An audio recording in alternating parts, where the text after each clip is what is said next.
Welcome to రాజనీతి.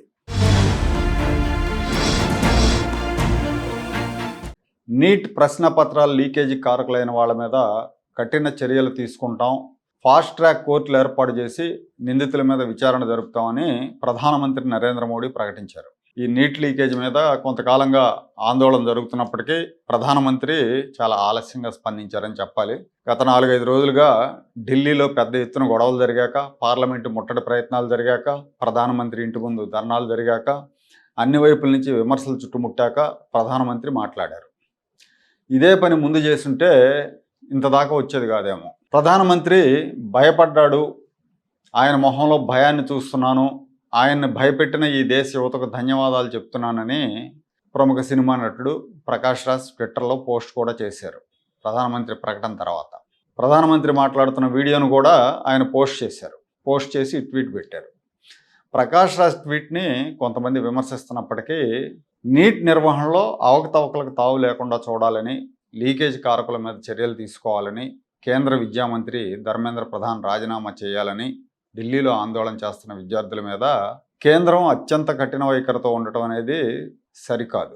Neat పరీక్షల నిర్వహణలో లోపాలున్నమాట వాస్తవం. లక్షల మంది విద్యార్థులు పోటీపడే ఏకైక మెడికల్ ప్రవేశ పరీక్ష కావటం మూలంగా ఈ లీకేజ్ ముఠాలు కోట్ల రూపాయల వ్యాపారంగా దీన్ని మార్చుకున్నాయి. 2014 నుంచి ఇప్పటి వరకు 5 సార్లు నీట్ ప్రశ్న పత్రాలు లీక్ అయ్యాయి. ప్రతిసారి రాజస్థాన్ ఈ లీకేజీలకు కేంద్రంగా ఉంటుంది. సరైన దర్యాప్తు జరుగుంటే ఇది పదే పదే రిపీట్ అవ్వదు. లక్షలాది మంది విద్యార్థుల భవిష్యత్తుతో వీళ్ళు ఆడుకుంటున్నారు. విద్యార్థుల ఆత్మహత్యలకు కారకులు అవుతున్నారు. పరీక్ష నిర్వహణలో కేంద్ర మానవ వనరుల శాఖ వైఫల్యం స్పష్టంగా కనిపిస్తూ ఉంది. కేంద్ర మంత్రి ధర్మేంద్ర ప్రధాన్ రాజీనామా చేయాలని చాలా కాలంగా ప్రతిపక్షాలు, యువత డిమాండ్ చేస్తుంటే ప్రధానమంత్రి స్పందించలేదు. ఢిల్లీలో ఆందోళన చేస్తున్న విద్యార్థులు, యువత మీద కేంద్రం కఠిన చర్యలకు సిద్ధమవుతున్నట్టుగా కనిపిస్తూ ఉంది. ఒకవైపు ప్రధానమంత్రి మేము చర్యలు తీసుకుంటామని ప్రకటించినప్పటికీ వీళ్ళ పాస్పోర్టులు రద్దు చేయాలని, అలాగే జాతీయ భద్రతా చట్టం కింద నిర్బంధించే దిశగా అడుగులు వేస్తున్నారని వార్తలు వస్తున్నాయి. జాతీయ భద్రతా చట్టం కింద కేసు నమోదు చేయకుండానే ఏడాది పాటు జైలులో నిర్బంధించే అవకాశం ఉంటుంది. 3 నెలల పాటు ఈ ఎన్ఎస్ఏ యాక్ట్ అమలవుతుంది ఢిల్లీలో అని ఆదేశాలు జారీ చేశారు. ఈ చట్టం కింద ఎవరన్నా అదుపులోకి వెళ్తే, పోలీసులు అదుపులోకి తీసుకుంటే న్యాయ పోరాటం చేసే అవకాశం కూడా ఉండదు. ఇక్కడ విద్యార్థులు కానీ, యువత కానీ వీళ్ళు ఒక న్యాయబద్ధమైన కాజు కోసం ఆందోళన చేస్తున్నారు. వీళ్ళంతా కూడా ఎక్కడో బయట దేశం నుంచి వచ్చిన వాళ్ళు కాదు, మన దేశంలోనే సామాన్య మధ్యతరగతి, దిగువ తరగతి కుటుంబాలకు చెందిన యువత. వాళ్ళంతా మన పిల్లల లాంటి వాళ్ళే. అలాంటి వాళ్ళని నాసా కింద అదుపులోకి తీసుకోవటాలు, పాస్పోర్ట్లు రద్దు చేయటాలు ఏంటిదంతా? బడా అక్రమార్కులు, ఈ దేశంలో పెద్ద పెద్ద కుంభకోణాలు చేసిన వాళ్ళు, నేరాలు చేసిన వాళ్ళ మీద తీసుకోవాల్సిన చర్యలు ఈ యువత మీద తీసుకోవటం సమంజసం కాదు. వాళ్ళేమి కులం పేరుతోనో, ప్రాంతం పేరుతోనో, మతం పేరుతోనో రాజకీయాలు చేయట్లేదు. ఉన్మాదాలు రెచ్చగొట్టి రాజకీయ లబ్ధి పొందాలనే ఆలోచన కూడా చేయట్లేదు. వాళ్ళ వెనకాల అసాంఘిక శక్తులు ఉన్నారని, పాకిస్తాన్ ఉందని, కాంగ్రెస్ పార్టీ ఉందని, వాళ్ళలో చాలామంది అసలు విద్యార్థులే కారు అని బీజేపీ మద్దతుదారులు రకరకాలుగా ప్రచారం చేస్తున్నారు. ఇక్కడ ఒక విషయం చెప్పాలి. ఒక సమస్య వచ్చినప్పుడు కేవలం ఆ సమస్యను ఫేస్ చేసేవాళ్ళు లేదా బాధితులు మాత్రమే కాదు, వాళ్ళకి సంఘీభావంగా చాలామంది నిలబడతారు. ఇక్కడ విద్యార్థులే పోరాడాలనేం లేదు. విద్యార్థుల తల్లిదండ్రులు వస్తారు, ప్రజా సంఘాలు వస్తాయి, పార్టీలు కూడా జమ అవుతాయి. అది జెన్యూన్ కాజ్ కాబట్టి. అంత మాత్రానే ఆ ఉద్యమ కాజ్ ఏదైతే ఉందో దానికి మసిబూసే ప్రయత్నం చేయటం, దాని మీద బురద చల్లటం అనేది సరికాదు. సమస్యను పరిష్కరించాలి కానీ ఆందోళన చేస్తున్న వాళ్ళ మీద బురద చల్లటం అనేది కరెక్ట్ కాదు. ధర్మేంద్ర ప్రధాన్ రాజీనామా చేస్తుంటే ఈ ఉద్యమం ఈ స్థాయికి వచ్చి ఉండేది కాదు. ముందే రాజీనామా చేస్తుంటే నైతిక బాధ్యత వహిస్తూ ధర్మేంద్ర ప్రధాన్ రాజీనామా చేయాలి. నైతికత ఉంటే. ఇవాళ రేపు ఎవరు కూడా నైతిక బాధ్యతలు వహిస్తూ రాజీనామాలు చేయట్లా, కేంద్రాల్లో, రాష్ట్రాల్లో కానీ. ఒకప్పుడు ఉండేది. దాదాపు 80s దాకా అది నడిచింది, ఎర్లీ 90sలో కూడా. ఇప్పుడు అన్ని రంగాల్లాగే రాజకీయ రంగం కూడా దిగజారిపోయింది. బహుశా అందుకే ధర్మేంద్ర ప్రధాన్ రాజీనామా చేస్తున్నాడు. నీట్ నిర్వహించడం చేత కాకపోతే పాత పద్ధతిలోనే రాష్ట్రాలే మెడికల్ ఎంట్రన్స్లు నిర్వహించుకునే అవకాశం ఇవ్వాలి. గతంలో మనకి ఆంధ్రప్రదేశ్లో, ఉమ్మడి ఆంధ్రప్రదేశ్లో ఎంసెట్ అని జరిగేది. అట్లా అన్ని రాష్ట్రాలు ఎవరి పరీక్షలు నిర్వహించుకునేవాళ్ళు. దాన్ని మొత్తం కేంద్రీకృతం చేశారు. దాని మూలంగా వచ్చిన సమస్య ఇది. ప్రధానమంత్రి స్థానంలో ఉన్న నరేంద్ర మోడీ పట్టుదలకు పంతానికి పోతే యువతకు నష్టం జరుగుతుంది.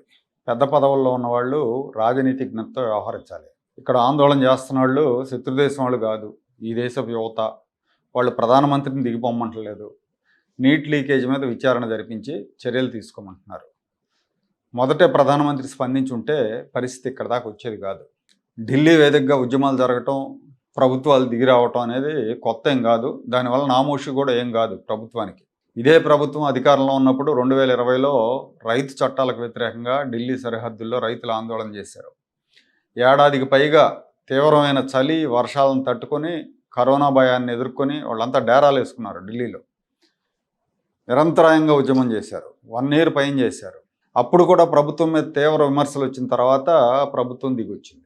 సాగు చట్టాలను రద్దు చేస్తున్నట్టుగా ప్రధానమంత్రి ప్రకటించారు. ఏడాది పాటు రైతులు కొంపగోడు వదిలి కుటుంబాలను వదిలి ఢిల్లీలో నానాయాతనలు పడ్డాక రైతు చట్టాలు రద్దు చేశారు.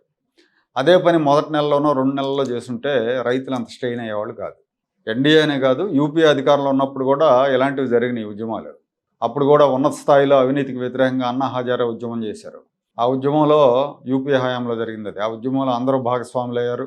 అంత మాత్రాన అప్పుడు ప్రభుత్వం దీని వెనకాల పాకిస్తాన్ హస్తం ఉందని, సంఘ విద్రోహాలు ఉన్నారని ప్రచారం చేయలేదు. కానీ వాళ్ళు కూడా వెంటనే ఏం దిగిరాల. యూపీఏ గవర్నమెంట్ కూడా దాదాపు 8 నెలల్లో ఢిల్లీ కేంద్రంగా ఉధృతంగా ఉద్యమం జరిగిన తర్వాత లోక్పాల్ లోకాయుక్త చట్టం వచ్చింది. అలాగే నిర్భయ ఘటన తర్వాత ప్రజలు పెద్ద ఎత్తున ఉద్యమిస్తే నిర్భయ చట్టం వచ్చింది. కాబట్టి ప్రజల ఆందోళనకు కారణం ఏంటో తెలుసుకొని వెంటనే చర్యలు తీసుకుంటే సమస్య ఉండదు, ఉద్యమాలు ఉధృతం అవ్వవు. పంతానికి పోతేనే సమస్యలు పెద్ద అవుతాయి. ఇక్కడ ఇంకో విషయం కూడా చెప్పాలి. కేంద్ర రాజకీయాల్లో కేంద్ర రాజకీయాల్లో ఉన్న ఒక పెద్ద నాయకుడు చెప్పిన మాట ఇది. వీళ్ళు ధర్మేంద్ర ప్రధాన్ రాజీనామా చేయాలని లేదా మంత్రివర్గం నుంచి తొలగించాలని డిమాండ్ చేస్తూ ఉన్నారు యూత్ అంతా. వీళ్ళంతా డిమాండ్ చేస్తున్నారు కాబట్టి మా నాయకుడు రాజీనామా చేయించడు అతనితో. వాళ్ళు అడగకపోతే ముందే చేయించేవాడేమో, వాళ్ళు అడిగారు కాబట్టి, వాళ్ళు డిమాండ్ చేశారు కాబట్టి ఇప్పుడు చేయిస్తే వాళ్ళ డిమాండ్కి భయపడి చేయించా అనుకుంటారనే భావంతో ఆయన ఉంటారు. బెదురులేని నేతగా తనకున్న ఇమేజ్ని, తనకున్న పేరుకు మచ్చ రాకూడదు అనుకుంటారు ఆయన అని ఓ నాయకుడు చెప్పారు. కానీ ఇక్కడ చూడాల్సింది ఏంటి అంటే, సమస్య కంటే ఈగో అనేది పెద్దది కాదు. పెద్ద పదవుల్లో ఉన్నవాళ్ళు ఈగోను పక్కన పెట్టినప్పుడే సరైన నిర్ణయాలు తీసుకోగలరు.